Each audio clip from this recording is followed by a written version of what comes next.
It was early March 2022, and I was sitting alone at Terminal C of the Minneapolis-St. Paul International Airport, waiting for my red-eye flight to Denver. The terminal was unusually quiet, almost hollow, as if the entire place was holding its breath. Most shops were closed, and the overhead lights buzzed faintly in the silence.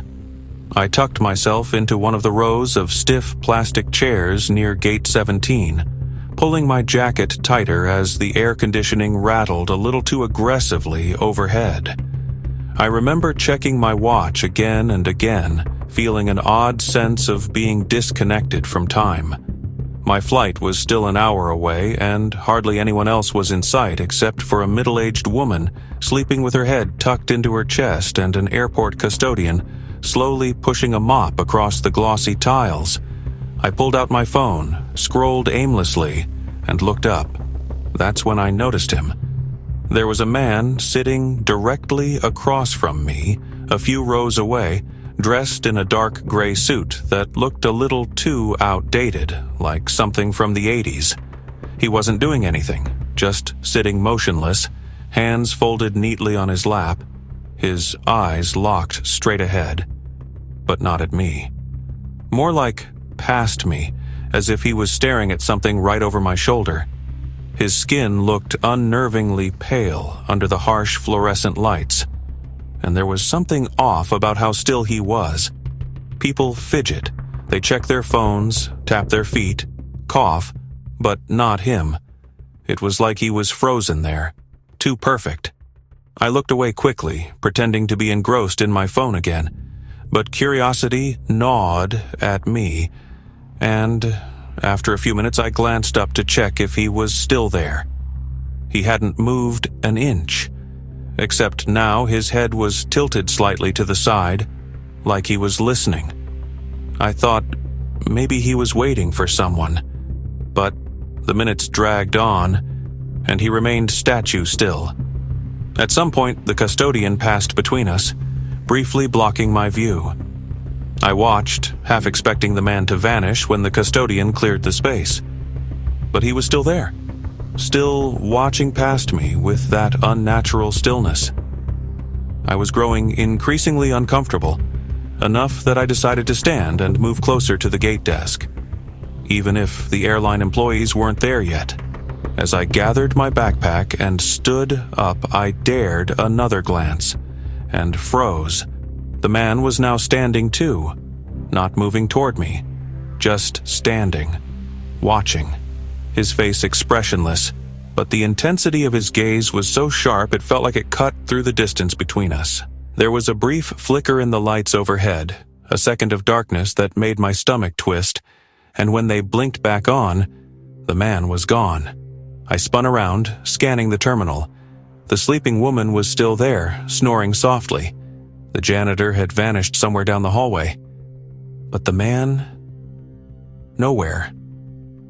No sound of footsteps, no rush of movement. It was as if he had been swallowed by the air itself. I told myself I was overreacting, that it was just some strange traveler who had wandered off. I tried to shake it off and moved closer to the gate counter, forcing myself to focus on my phone.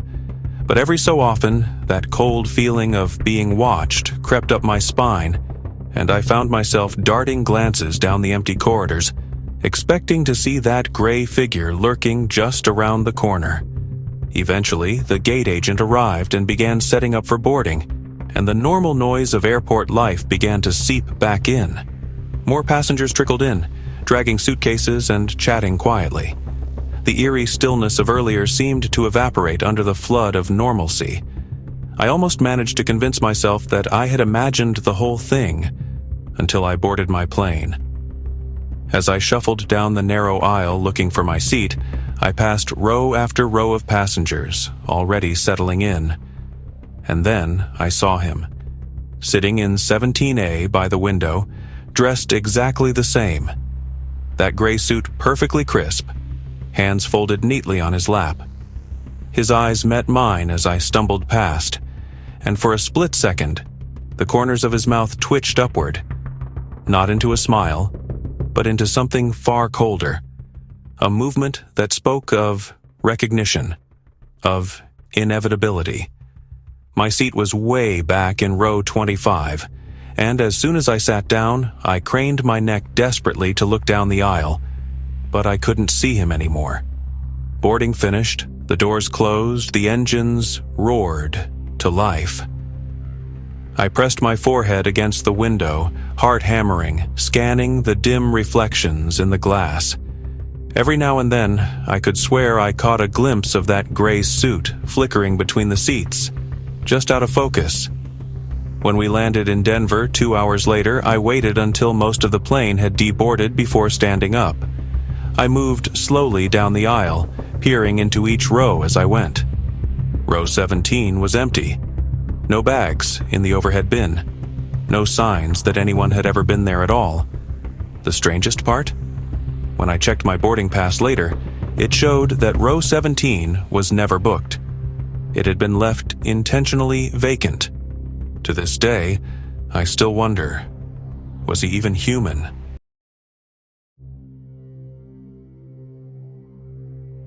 It was the end of October 2021 when I found myself stranded overnight at Dallas-Fort Worth Airport after a series of delayed flights snowballed into an outright cancellation.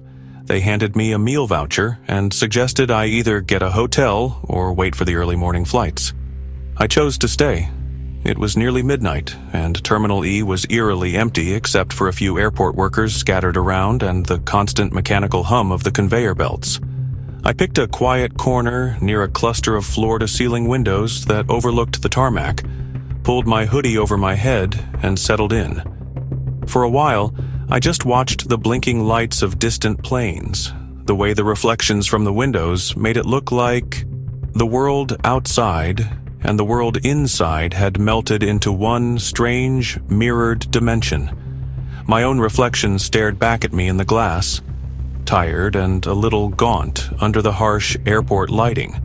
I remember feeling an odd sort of comfort in the symmetry, like I wasn't completely alone in that giant, humming space. It must have been close to 1 a.m. when I first noticed something strange.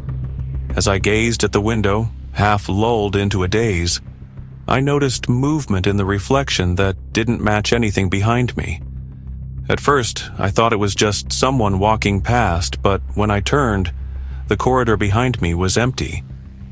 Yet, in the glass, there was a figure standing about 20 feet behind me, motionless, facing the window just like I was. A slim outline, almost blurry, like it didn't belong there. I turned sharply, but there was nothing. Just empty chairs, vending machines buzzing softly in the corner, and the distant whir of a janitor's cart disappearing around a bend. I laughed nervously to myself and chalked it up to exhaustion. Maybe the weird lighting was playing tricks on me. Maybe I had imagined it. But when I looked back at the glass, the figure was closer. I jerked around again, heart pounding, ready to confront whoever was messing with me. The space was still completely empty. I even stood up, scanning in every direction. But in the window's reflection, the figure was standing just a few feet behind where I had been sitting. Closer now. Clearer. It was a woman in an outdated stewardess uniform, the kind you'd expect to see in old airline ads from the 70s. She had a hat perched neatly on her head, her hair curled perfectly under it. Her skin was pale and waxy, and her mouth was locked in a frozen, mechanical smile that somehow felt, or wrong, like she was mimicking something she didn't quite understand. I backed away slowly, refusing to look at the real room, focusing only on the reflection. The woman didn't move forward, but her head slowly turned to face me directly, the frozen smile never faltering. I spun around again, heart hammering, but the space behind me remained stubbornly empty. I knew I should have left right then. Should have grabbed my bag and found another terminal, another corner, any place with other people. But a sick sort of fascination kept me rooted to the spot. I shifted my gaze back to the glass. The woman was gone. I almost sobbed in relief, brushing a trembling hand across my forehead. But when I looked down at my reflection, it smiled. It wasn't a natural smile. It stretched my mouth too wide, pulling the corners up in a grotesque grin that I wasn't making. I gasped, raising my hands instinctively, and my reflection didn't follow. It stood perfectly still, its grin widening, teeth too white, too even. It was like looking at a puppet dressed up in my skin, controlled by invisible strings. In sheer panic, I stumbled backward, bumping into a row of chairs with a loud clatter. The noise finally broke whatever terrible hold the reflection had on me. I ran, really ran, sprinting across the terminal toward the brighter, more populated sections. I didn't look back at the windows. I didn't want to see what might still be standing there. I found a group of stranded passengers clustered around a few open cafes and planted myself among them, trying to catch my breath. I stayed there all night, refusing to be alone again. Every time I glanced toward the reflective surfaces, the hair on the back of my neck stood up. But I forced myself not to look too long. When morning finally came and the first flights began boarding, I made my way quickly to my gate, desperate to leave that terminal behind. As I waited in line to board, I dared one last glance over my shoulder at the long stretch of windows down Terminal E. The reflection of the passengers bustled and shifted in the glass, a living river of movement.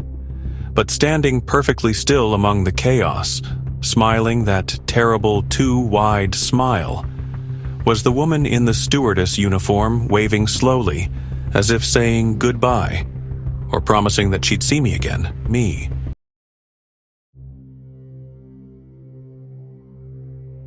In early January 2022, after a family visit in Chicago, I found myself stuck in O'Hare Airport because of a freak snowstorm. Most of the flights were grounded indefinitely, and passengers sprawled across the floors like refugees, huddled into jackets and carry-ons. I didn't want to sit in the main concourse, crammed between families and exhausted travelers, so I wandered deeper into the older side of Terminal 5, searching for somewhere quieter to wait out the night. Past the food courts and away from the buzz of people, I found an older stretch of gates that looked nearly abandoned. Half the lights were out, casting weird shadows along the corridors, and some of the seating areas had caution tape roping them off, as if under maintenance. I wasn't supposed to be there, probably, but nobody stopped me.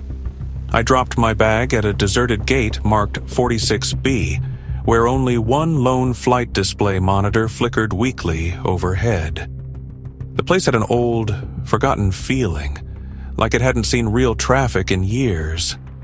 I stretched out across a row of seats and closed my eyes, letting the muffled sounds of distant announcements lull me into a half-sleep. Sometime later, I heard it. A boarding call. Clear, bright, and far too cheerful for that dead hour. The voice crackled over the ancient speakers above me. Final boarding call for Flight 66 to Red Hollow. Now boarding at Gate 46B. I sat up fast, disoriented. I had never heard of Red Hollow. I wasn't even sure it was a real place. I rubbed my eyes and glanced at the flickering monitor, but it was blank, just glowing with static. No flight listed. No updates. Nothing. The gate area was still completely deserted. The announcement repeated, louder this time, almost urgent. Final boarding call for Flight 66 to Red Hollow. Please proceed immediately to Gate 46. B. Something about the name Red Hollow made my skin crawl. I stood up, heart racing, and scanned the empty terminal. That's when I noticed it. Someone was standing at the gate desk. A man in a perfectly pressed black uniform, too formal to be a regular airline worker, stood behind the counter, motionless. His face was shadowed by the brim of an old-fashioned pilot's cap, but I could feel his gaze locked on me. Instinct screamed at me to leave, to get back to the populated areas, but my legs moved toward the gate as if pulled by invisible strings. The air around me felt heavier with each step, like I was wading through something thick and unseen. When I reached the desk, the man slid a boarding pass across the counter without saying a word. It wasn't printed on normal ticket paper.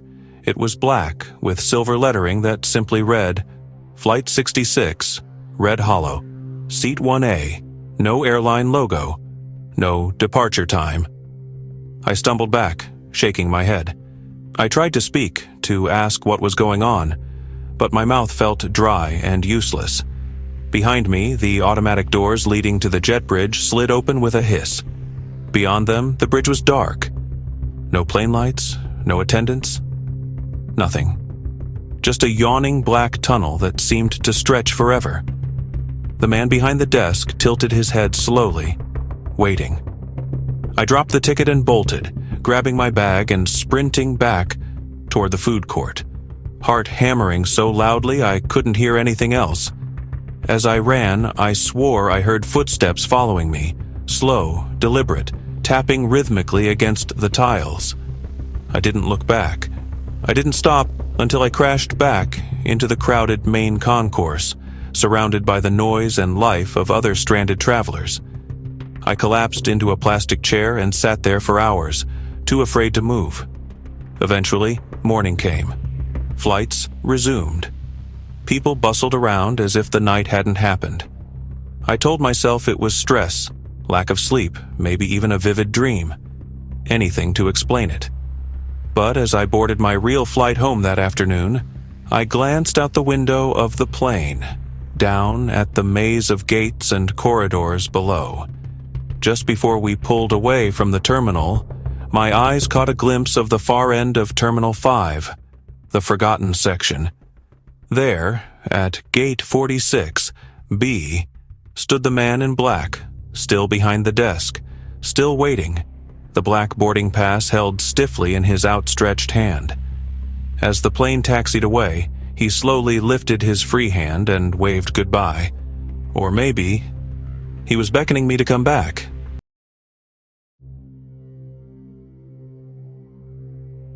Thank you for joining me on these chilling journeys through the unknown corners of airports. If these stories gave you a shiver, imagine what else is out there waiting to be discovered. Don't forget to like this video, share it with your fellow horror lovers, subscribe to the channel, and hit that bell icon so you never miss another terrifying true story. Stay curious and stay cautious.